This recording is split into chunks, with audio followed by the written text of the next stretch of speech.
released a letter that you wrote to the Senate Majority Leader, Mitch McConnell, suggesting where you stand on the coming Senate impeachment trial and asking for 4 witnesses to be part of that trial. Those 4 witnesses are Mick Mulvaney, the acting chief of staff, John Bolton, the former NASA security advisor, Robert Blair, an advisor to Mulvaney, and Michael Duffy, an OMB official. Why is the testimony from those 4 individuals important to you? Well, look, this is so serious. The Constitution labels impeachment as one of the great powers that Congress has and should be used carefully and judiciously. So when you have the evidence, which the House has, which is very, very severe, all the facts should come out. These 4 witnesses have direct knowledge of the facts, particularly in regard to the delay in the aid to Ukraine. I don't know what they'll say. Maybe they'll say something exculpatory about President Trump. But for so many people who think that there are many Republicans who are saying, yeah, this looks pretty bad, but we need more evidence. This is the right evidence. We want a trial to be fair, for the American people to think it should be fair, but not to be a cover-up, not to be something where there are witnesses who have direct knowledge as to what happened, do not testify.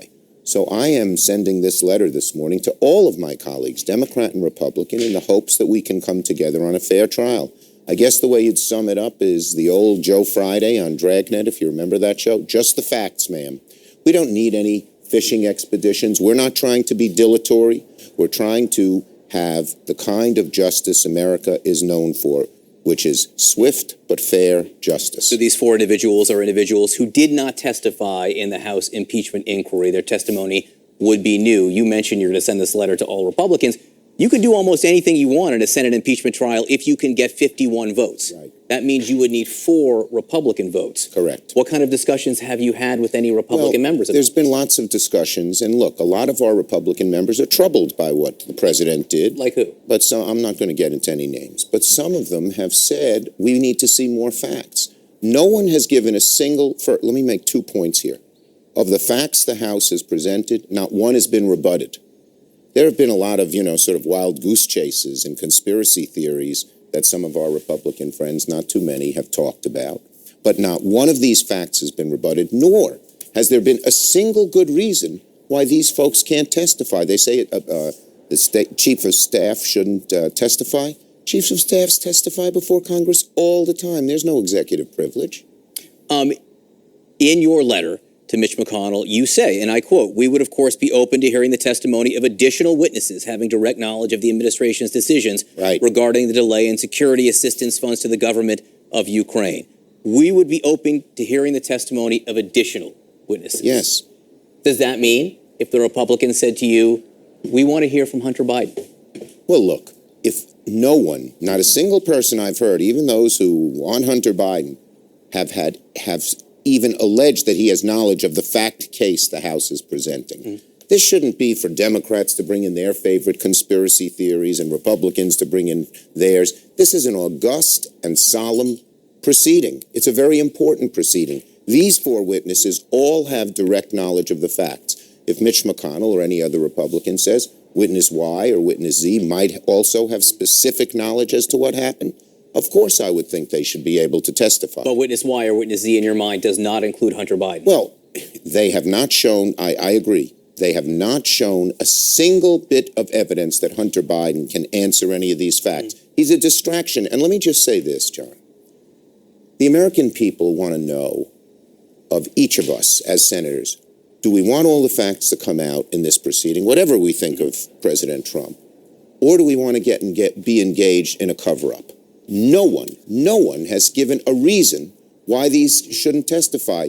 If President Trump is so certain that he did nothing wrong, what is he afraid of? What is he hiding when he says Mulvaney or Bolton or the other 2 witnesses shouldn't testify? He hasn't given a single answer other than to tweet, show trial, and all of this. That doesn't answer the facts. If the testimony from these 4 individuals is so important to you, and if you're confident that Hunter Biden doesn't have anything to hide, why not make that trade? If you want to get these 4 guys, and the only way the Republicans would do it is say Hunter Biden, why not make that deal? I hope they won't. I don't think they should. I think they know that the American people would see that as a total political distraction.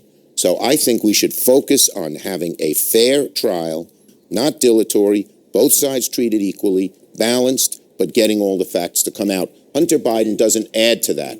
He's basically, the people who have advocated Hunter Biden, Lindsey Graham advocates Hunter Biden, I think. He says, I've made up my mind already. Come on. You know, Joe Manchin, I heard Senator Manchin suggest that he'd be open to the idea of Hunter Biden. He wouldn't necessarily have one. But all I'm saying, again, if it's the only way to get these four people, I'm not going to negotiate here in public, okay?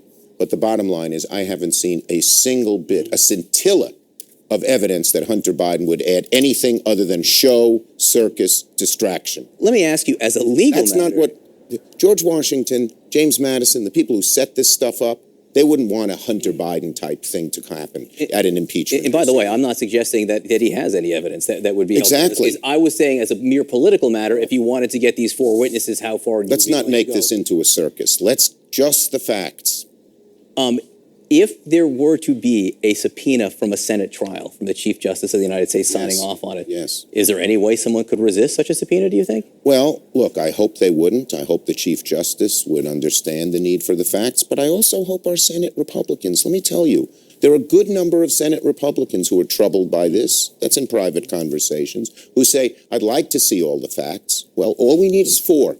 We're not asking them to, they shouldn't make up their minds on how they're going to vote, but they should be making up their minds on getting the facts out. Do you think this pressure? What is the reason? What is the only reason Mulvaney should not testify? The only one I can imagine is they're afraid of what he might say, President Trump is. What kind of pressure does your letter and does this request for these four witnesses, what kind of pressure do you think that puts on Republicans? Well, I'm sure, look, I went to Mitch McConnell 2 weeks ago and I said, let's negotiate. Let's sit down and try to come up with a fair process. Mitch McConnell did not come and call me and ask to do that. Instead, he first spun out his own theory of what a trial should be, and then he said, well, he's going to do just what the president wants. So this letter is an attempt to get it back in the middle, to get it to a fair and balanced trial that's appropriate. We use the 1999 model in a lot of ways, and we're not trying to delay. We're not trying to bring in extraneous people. Again, we're trying to get to the bottom of what actually happened. The House has made a very strong case. There's sort of a burden on the president to rebut that case. He's done none of that. Do you have a meeting set up yet with No, Leader he McConnell? hasn't asked yet. He has said, in response to your letter last night, he says it's coming. Okay, You good. imagine it's coming, right? Look, I'd love to sit down and talk to him, and my hope is either he, and if not him, a number of Republicans will support something along these lines so that we can actually get a fair trial and the facts to come out. Let me ask you, Mitch McConnell did say that he is in roughly lockstep with the White House on planning the impeachment trial, and a number of Republicans have said they've already made up their mind. So let's listen to that. Everything I do during this, I'm coordinating with White House counsel. I am trying to give a pretty clear signal. I have made up my mind. I'm not trying to pretend to be a fair juror here. Senators are not required, like jurors in a criminal trial, to be sequestered, not to talk to anyone, not to coordinate. There's no prohibition. You were shaking your head. Why? Well, what Lindsey Graham said speaks not of the fairness of the trial or the facts. It speaks of him, and it demeans him. And it will not go down as a great moment in history for Lindsey Graham. Haven't you made up your mind on whether you think I have not. No. I am seeking the facts. Again, I don't know what these four witnesses will say. Maybe they'll help President Trump. They're his allies. They're his appointees. Want to get the facts under oath. You, of course, in 1998, granted, you were in a unique situation, is that you were in the House for the impeachment process. You voted for impeachment, and then you became a senator and voted to acquit President Clinton. I'm a historical footnote, having been both on the House side, and then I had been elected to the Senate, so I was on the Senate side. You were 3 for 3. It's a different situation. It is different. However, you did make clear you had already made up your mind. You were asked directly, a vote for Chuck Schumer for the Senate is a vote for acquittal, and you said yes. You said yes. So you had predetermined. Look, the facts are much different here. That was about something that President Clinton did, not as president, but as a human being, and a failing as a human being. This is about the president's overreach of power. And you know, I was so touched, still am, by those 7 House members, all of whom served in the military or the CIA, all of whom were in districts that Trump won, who said, we don't know what the effect will be electorally. In fact, I heard one of them did a poll and it said that that person might lose. But they said, if we don't do this, this president